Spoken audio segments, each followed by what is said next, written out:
زمین و زمان تمہارے لیے، مکین و مکان تمہارے لیے، زمین و زمان تمہارے لیے، مکین و مکان تمہارے لیے۔ چاند تارے ہی کیا دیکھتے رہ گئے، ان کو ارض و سماں دیکھتے رہ گئے، ہم در مصطفیٰ دیکھتے رہ گئے، نور ہی نور تھا دیکھتے رہ گئے۔ ناظرین کرام، 1400 سال ہو چکے ہیں نبی کریم صلی اللہ علیہ وآلہ وسلم سے محبت، عقیدت اور ان کی مدحت کا سلسلہ جاری و ساری ہے، اور یہ سلسلہ قیامت تک جاری رہے گا۔ ہر مسلمان نبی کریم صلی اللہ علیہ وآلہ وسلم کی مدحت کو اپنے لیے عین سعادت سمجھتا ہے۔ پاکستان ٹیلی ویژن بھی اس سعادت میں ہم قدم ہے، نعت گوئی کا سفر عہد با عہد کی صورت میں۔ آج ہم اس پروگرام میں بات کریں گے 1857 سے 1947 تک کی اردو شاعری میں نعت گوئی کے امکانات، موضوعات اور اس کے رجحانات پر۔ یہ وہ عرصہ ہے جو قیام پاکستان سے قبل تک کا عرصہ ہے۔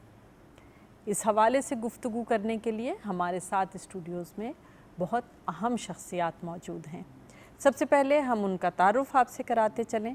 ہمارے ساتھ موجود ہیں نہایت ممتاز، سینئر، معروف شاعر اور نقاد جناب فراست رضوی۔ ہماری دوسری مہمان یقیناً بہت معروف اور جانی پہچانی شخصیت ہیں، آپ سب ان سے بخوبی واقف ہیں۔ ہمارے ساتھ موجود ہیں پروفیسر ڈاکٹر جہاں آرا لطفی صاحبہ۔ سب سے پہلے ہم یہ جاننا چاہیں گے، جہاں آرا لطفی صاحبہ، آپ سے ہم گفتگو کا آغاز کرتے ہیں کہ 1857 کے بعد ظاہر ہے کہ ایک بہت بڑی جنگ ہوئی، اور وہ جنگ ہم لوگ بدقسمتی سے ہار بھی گئے، اور ہمارا خیال ہے کہ مسلمانوں نے پورے اعتماد کے ساتھ شاید یہ آخری جنگ تھی جو لڑی، اور اس کے بعد جو ایک نفسیاتی اثر ہوا پوری قوم پر، وہ آج تک ہم اس کے اثرات محسوس کرتے ہیں۔ تو یہ فرمائیے گا کہ مشکل کی اس گھڑی میں 1857 کے بعد نعت گوئی کے کیا رجحانات ہمیں نظر آتے ہیں؟ جیسے کہ تمام جو ادارے اور طبقات اور معاشرے کی دوسرے اہم یعنی ان پر اثرات پڑے، اہم معاملات پہ اثرات پڑے، اسی طرح سے نعتیہ شاعری پر بھی جو مطلب میرے مطالعے میں آیا ہے کہ اس میں میں نے ایک واضح اثرات محسوس کیے ہیں۔ ادب کے حوالے سے اگر ہم دیکھیں تو نعتیہ شاعری اس مقام پر پہنچ چکی تھی جہاں اسے ہم یہ کہہ سکتے ہیں کہ جو جدید اردو اسالیب تھے ان کو وہ اپنے اندر جذب کر رہی تھی، اور باقاعدہ سے اس کی بنیاد تو جیسے ہم جانتے ہیں کہ وہ رکھی جا چکی تھی 13ویں صدی میں، لیکن یہ کہ عہد با عہد ترقی کر کے وہ اس ایسی مقام پر پہنچ چکی تھی کہ جہاں نبی کریم صلی اللہ علیہ وسلم کی مدح اور آپ کی سیرت کو فروغ دینے میں اس کا بہت بڑا کردار تھا۔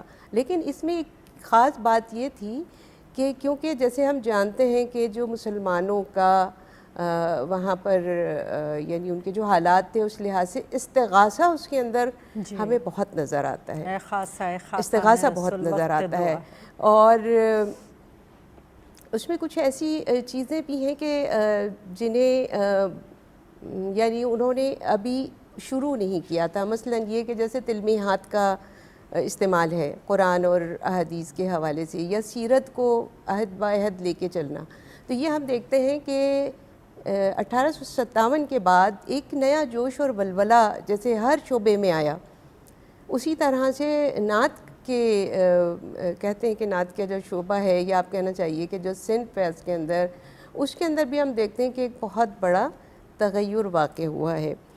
اس میں سب سے بڑی جو چیز ہے وہ یہ کہ جیسے ایک انقلابی انداز میں کام ہوتا ہے، وہ انقلابی انداز میں نعت کے اندر، نعت گوئی میں بھی وہ کام شروع ہوا. اس میں نیا طرز، احساسات کی بنیاد کے اوپر وہ نیا طرز جو ہے اختیار کیا گیا، نئے اسالیب اختیار کیے گئے.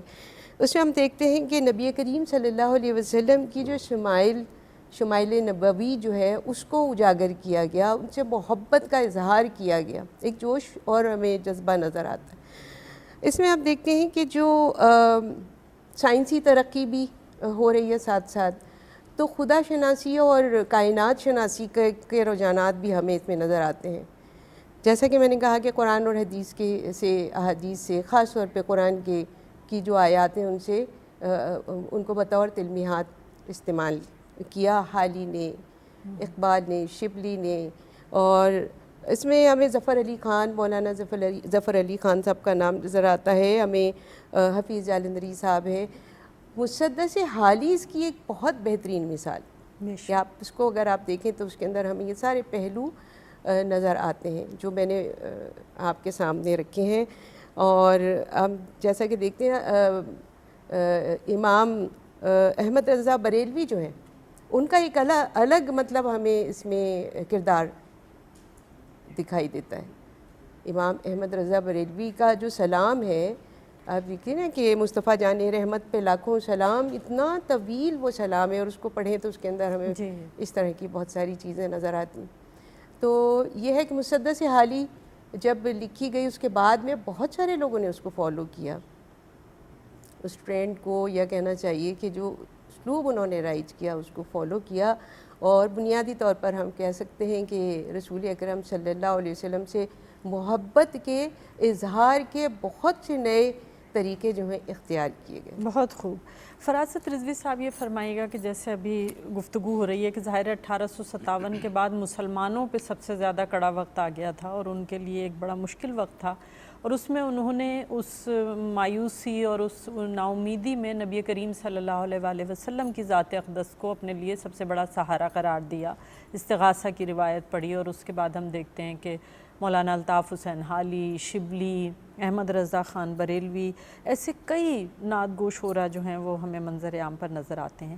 یہ فرمائیے گا کہ ان سب کی شاعری کی مجموعی خصوصیات ایسی کون سی ہیں کہ جن کو دیکھ کر ہم یہ محسوس کر سکیں کہ اس دور میں جو نعت گوئی ہو رہی تھی اس میں مذہبی اور اخلاقی تعلیمات کیا تھیں، اور کس طرح اپنے اثر سے وہ نعت گوئی جڑی ہوئی تھی یا صرف ایک مدحت کا سلسلہ تھا؟ جو دور آپ نے بیان کیا ہے وہ دور نعت کی صنف میں غزل کے فارم کا دور نہیں تھا. غزل کی فارم کا دور بہت بعد میں آیا. پہلے جو نعت لکھی جاتی تھی وہ قصیدے میں لکھی جاتی تھی، یہ قصائد کا دور تھا. اور آپ کو پتہ ہے کہ غالب کے میرے حافظے میں ہے کہ 64 قصائد ہیں ان کی فارسی کلیات میں. اس میں 12 قصیدے جو ہیں وہ منقبت، سلام اور نعت سے متعلق ہیں. سبحان اللہ. اور 5 قصائد تو ان کے اتنے شاندار ہیں اور وہ ایسے زبردست قصائد ہیں کہ اس میں جو رسول پاک صلی اللہ علیہ وسلم کی جو مدح کی گئی ہے اور اس میں جو شکوہ لفظی ہے، اور جس طرح آپ کو پتہ ہے کہ غالب جو ہیں وہ بہت اختراع پسند تھے شاعری میں، اور خاص طور پہ فارسی شاعری کا تو ان کو بہت ہی افتخار تھا اور بڑا ناز تھا ان کو اپنی فارسی شاعری پر. تو وہ کمال کے قصیدے ہیں، پڑھنے سے تعلق رکھتے ہیں. لیکن میں ان کی ایک مثنوی کا آپ سے ذکر کروں گا. ان کی ایک مثنوی تو ہے ابر گوہر بار، جو بہت مشہور مثنوی ہے. یہ مثنوی اور قصیدے کا دور ہے جو آپ ڈسکس کر رہی ہیں. تو ابر گوہر بار میں 67 اشعار نعت کے ہیں. سبحان اللہ. 67 اشعار نعت کے ہیں، اور ان کو جو نعت کے تذکروں میں لکھا گیا ہے، اتنا وقت نہیں ہے، آپ انہیں دیکھیے تو آپ کو پتہ چلے گا کہ وہ شاہکار ہیں، بہت کمال کے وہ 67 اشعار ہیں. میں نے اس میں سے ایک انتخاب دیکھا تھا جو اقبال اکیڈمی نے شائع کیا تھا، تو اس انتخاب میں نے دیکھا کہ وہ کیا کمال کے اشعار ہیں. اس کے علاوہ بھی یہ تھا کہ غالب نے ایک مثنوی لکھی ہے بیان معراج، وہ بھی بہت شاندار مثنوی ہے. اب یہ کیا چیز ہے بیان معراج؟ اب چونکہ 1857 سے پیچھے ہمیں جانے کی اجازت نہیں ہے، لیکن میں حوالے کے طور پہ آپ کو یہ بتانا چاہتا ہوں کہ دکن میں ایک صنف تھی جس کو کہتے تھے معراج نامہ.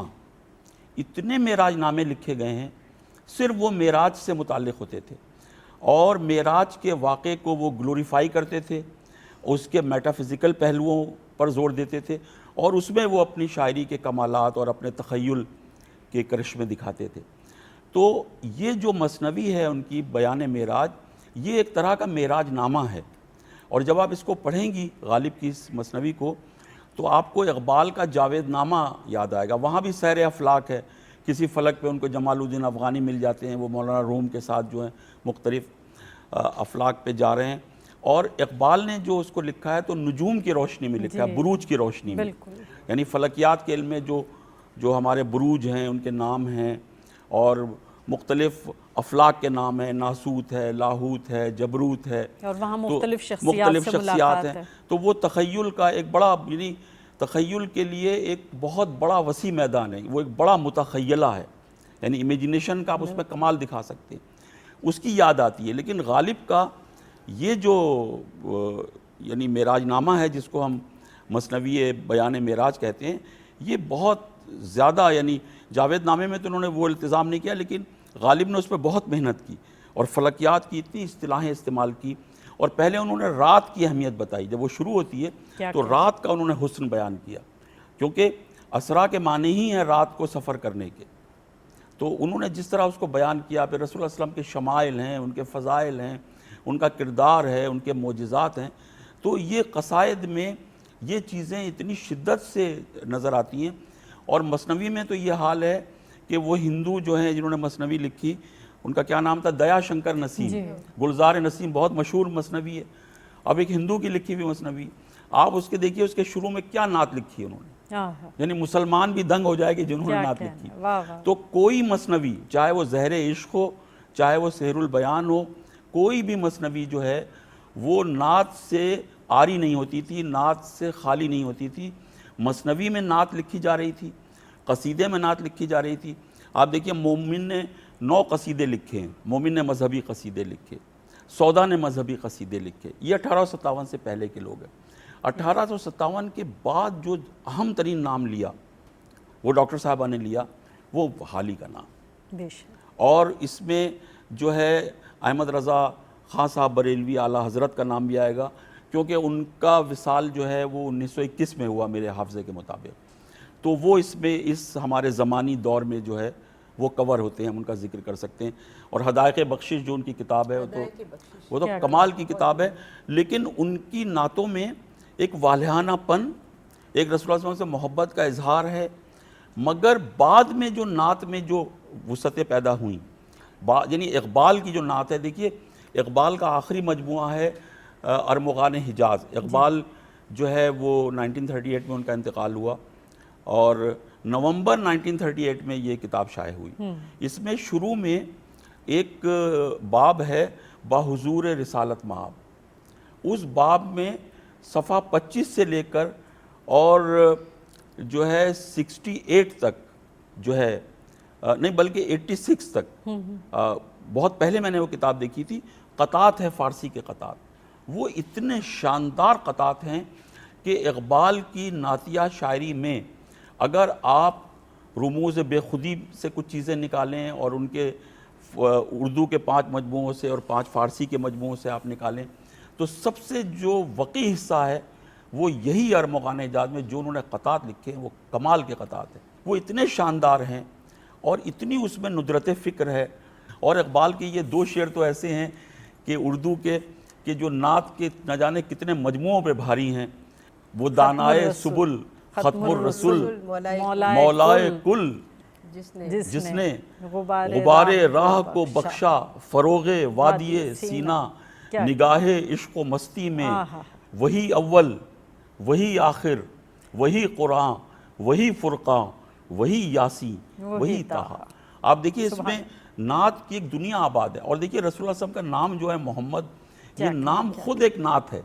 اس میں نعت کے اور ثنائے رسول کے کتنے آفاق ہیں جو اس کے اندر جو ہے وہ موجود ہیں اور سمٹے ہوئے ہیں۔ جہاں لطفی صاحبہ یہ بتائیے گا کہ جیسے ابھی فراست رضوی صاحب نے بہت خوبصورتی سے ان شعراء کا ذکر کیا جن کو ظاہر ہے کہ ادب میں آپ کوئی ایک لکیر نہیں کھینچ سکتے ہیں، کیونکہ رجحانات ہوں چاہے نعت گوئی کی روایت ہو وہ پھیلی ہوئی ہے، تو کچھ ذکر ادھر سے بھی آئے گا، تھوڑا 47 کے بعد تک بھی شاید چلا جائے کچھ شعراء کے ذکر میں، لیکن آپ سے ہم یہ جاننا چاہیں گے کہ 1857 کے بعد جو نعتیہ شاعری کی گئی ہے اس میں وہ کون سے نمائندہ نام ہیں جن کو آپ یہاں ذکر کرنا چاہیں گی کہ یہ وہ نام ہیں جنہیں ہم نمائندہ شعراء مانیں گے اس عہد کے؟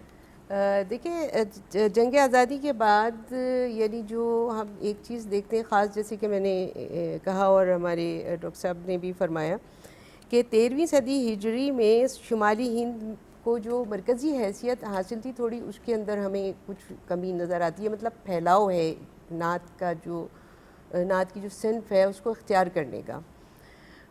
ہم یہ دیکھتے ہیں اس میں کہ جو پہلے قصائد لکھے گئے، جیسے کہ کہا کہ مثنویاں اور قصائد یہ لکھے جاتے تھے، اور حصول برکات کے لیے اس میں حمدیہ اشعار کسی میں ایک، کسی میں دو اور کسی میں زیادہ بھی ہوتے تھے، اور پھر اس کے بعد میں نعتیہ اشعار، ان سے وہ شروع کیا جاتا تھا، اور اس کے بعد میں تو پھر وہ جو بھی بیان کرنا چاہے شاعر وہ اپنے قصیدے میں اور اس میں وہ بیان کرتے تھے۔ لیکن باقاعدہ جو اس کو اختیار کیا تو وہ شاعر ہیں کرامت علی شہیدی۔ انہوں نے باقاعدہ اس کو اپنا مطلب موضوع بنایا، نعت ہی کہی، اور کرامت علی شہیدی جو ہے ان کی نعت، یا کہنا چاہیے کہ ان کی نعت گوئی کے ساتھ عشق رسول اتنا زیادہ اس کے اندر موجود تھا کہ انہوں نے وہ ایک شعر کہا، ان کا جو قصیدہ ہے اس میں کہ تمنا ہے درختوں پر تیرے روزے کے جا بیٹھے، قفس جس وقت ٹوٹے طائر روح مقید کا۔ تو یہ انہوں نے، اور مطلب اس کو خود ہم بھی پڑھتے ہیں، اور ہم جب اس جذبے سے روشناس ہوتے ہیں تو ہمیں خود یہ احساس ہوتا ہے کہ اس سے بڑھ کر کوئی دعا نہیں ہو سکتی۔ اور ایسے ہی ہوا کہ جب وہ وہاں پہنچے اور ان کا گنبد خضرا پہ جب نظر پڑی، اور وہ جو ہے یعنی روح ان کی پرواز کر گئی۔ اب یہ اتنا بڑا واقعہ تھا، سارے لوگوں کے اندر یہ پھیلا بھی، اور پھر ان کی شاعری بھی پھیلی، اور اس کے بعد میں پھر ان کی شاعری کا اتباع بھی ہوا۔ محسن کاکوروی ہمیں نظر آتے ہیں، امیر مینائی نظر آتے ہیں۔ محسن کاکوروی ہی کی کہنا چاہیے کہ حوصلہ افزائی پر امیر مینائی اس میں آتے ہیں، تو یہ نام دونوں ایسے ہیں میرے خیال میں کہ انہوں نے ایک نیا رخ دیا ہے نعتیہ شاعری کو۔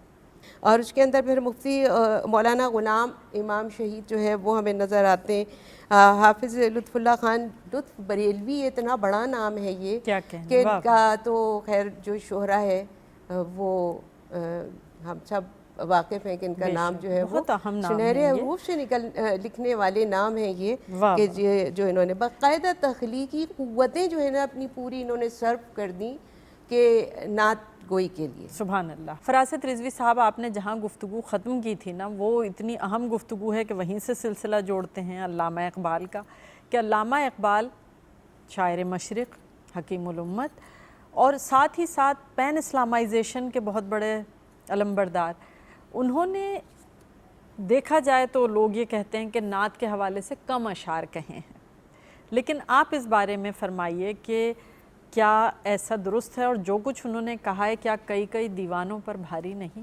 اقبال نے جو ہے نعت کی صنف میں کوئی نعت نہیں لکھی، حالانکہ امیر مینائی لکھ رہے تھے، امیر مینائی بہت اچھی نعت لکھ رہے تھے، انہوں نے اس کو فالو کیا جائے، مطلب صنف کے تعصب کو اگر آپ چھوڑ دیں تو انہوں نے ایک نعت لکھی تھی غزل کی فارم میں، نگاہ عاشق کی دیکھ لیتی ہے پردہ میم کو اٹھا کر، اور وہ جو غلام رسول مہر نے جو اقبال کا کلام متروک شائع کیا سرود رفتہ کے نام سے، اس میں وہ نعت موجود ہے، لیکن انہوں نے دانستہ شامل نہیں کی ہے اپنے ہاں، اس کا معیار آپ اسے پڑھیں تو وہ بہت ٹریڈیشنل ہے، بہت روایتی ہے، جو ان کے مزاج کے مطابق نہیں ہے۔ لیکن میں تو کہتا ہوں کہ مرد مومن کا تصور بھی جہاں انہوں نے لکھا ہے اپنی شاعری میں، اس کے پیچھے رسول اللہ صلی اللہ علیہ وسلم کا امیج موجود ہے۔ ہاتھ ہے اللہ کا، بندہ مومن کا ہاتھ، غالب و کار آفری، کار کشا کار ساز، نرم دم گفتگو گرم دم جستجو، اس کی ادا دل فریب اس کی نگاہ دل نواز.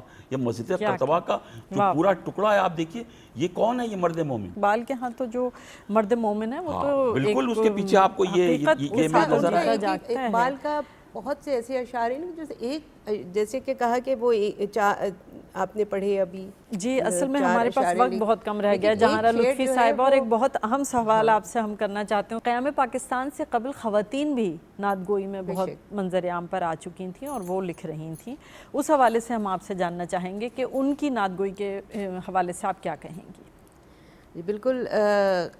قیام پاکستان سے پہلے اچھا وہی بات ہے کہ دیکھیں خواتین کا اس وقت اگر ہم یہ دیکھیں کہ معاشرے کے اندر کیا تھا وہ مسدس. اگر آپ جائیں علی کی طرف تو کہتے ہیں کہ علی نے بیوہ کی مناجات لکھی تو ایسا تھا کہ وہ نام بھی بیان نہیں کر سکتی تھیں. اگر کہیں کوئی کلام چھپائیں تو وہ مردوں کے نام سے چھپتا تھا. لیکن اگر ہمیں اس دور کے اندر اگر کوئی خواتین نظر آتی ہیں اور پھر وہ نعتیہ شاعری کرتی ہیں تو بہت خواتین ہیں اس کے اندر. گلبن نعت جو ہے وہ نور بانو محجوب ان کا پورا مطلب ایک دیوان ہے. اس کے بعد مبارک نواب اختر محل ہے, یہ نام ہے. میں نے نام نوٹ اس لیے کر لیے کہ اتنے نام ہیں, ان میں سے میں نے چند نام کے تاکہ ہم بس نام ٹائم ہی لے بچائیں. سکیں گے, ظاہر ہے مبارک اتنا کم النساء وقت ہے. مبارک ہیں, یہ 1880 میں مکے گئیں وہیں رہ گئیں اور شاعری بھی کرتی تھیں. رسول جہاں بیگم ہے بے دل تخلص کرتی تھیں اور حالی کے انداز میں شاعری کرتی واہ. تھیں. یہ ان کی بہت بڑی مطلب خصوصیت ہے.